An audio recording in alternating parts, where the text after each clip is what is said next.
சீதா, நீ உதிர்க்கும் கோபம் கொண்ட சொற்களும் என்னில் பெரும் ஆனந்தத்தை விளைவிக்கின்றது. நான் உன்னிடம் அன்பாக உரையாடினாலும் ராவணன் என்பவனை நீ வெறுக்கின்றாய், கொடும் சொற்களையே உதிர்க்கின்றாய்.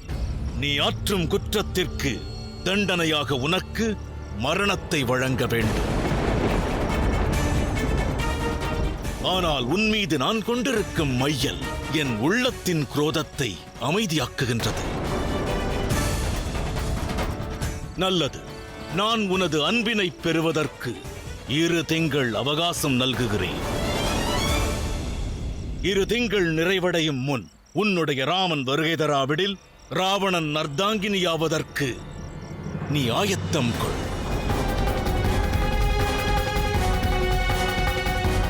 இல்லையெனில் நான் தண்டனை வழங்குவதை அந்த இறைவனாலும் தடுக்க இயலாது.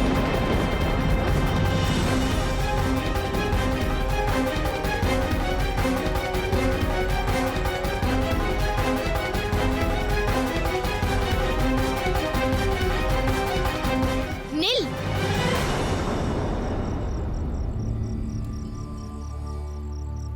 உன்னுடைய மரணத்தின் தருணம் துவங்கிவிட்டது. உன் வாழ்வில் 2 திங்களே மீதமுள்ளன. அதை உனது எச்சரிக்கை மூலம் உறுதி செய்தாய். 2 திங்கள் முடிவதற்கே நானும் காத்திருப்பேன்.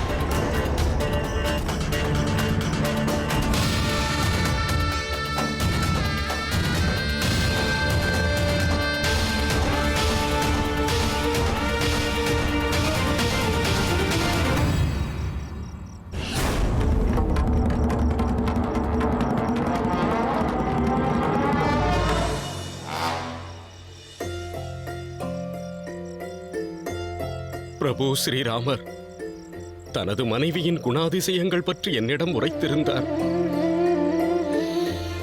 அக்குணங்களை கொண்ட நங்கையை இன்று நான் நேரடியாக கண்டு சௌபாகியம் பெற்றேன்.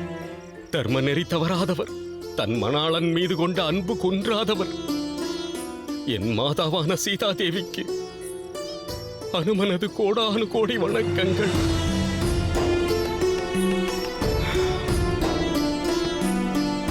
இனி மாதாவிடத்தில் என்னை பற்றி உரைப்பேன்.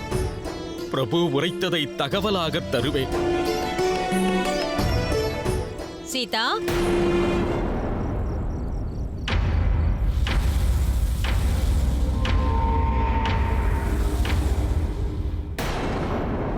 நான் எண்ணியதே இன்று ஈடேறியது.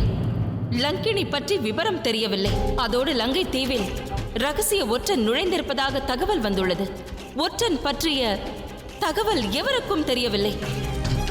விபீஷணரே, இவை அனர்த்தத்தின் அறிகுறி அல்லவா? என் விளக்கத்தை அனைவரும் ஏற்க மறுக்கின்றனரே. மாதா,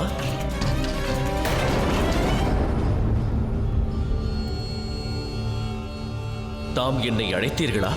மகனே, உன்னுடைய வாழ்வில் உனக்கு எத்தீங்கும் நேரக்கூடாதெனவே எண்ணுகிறேன்.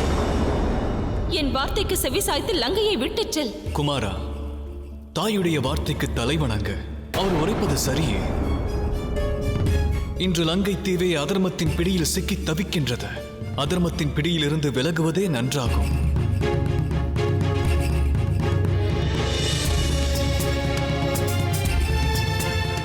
மாதா, தம்முடைய வார்த்தையை என்னால் நிராகரிக்க இயலாது. தயை கூர்ந்து 2 தினங்கள் அவகாசம் நல்குங்கள். மன்னரிடத்தில் இது பற்றி உரையாடி விரைந்து நான் என் பாட்டனாரிடம் செல்வேன். நீ ஒருவனே என் மன எண்ணத்தை புரிந்து கொண்டவன்.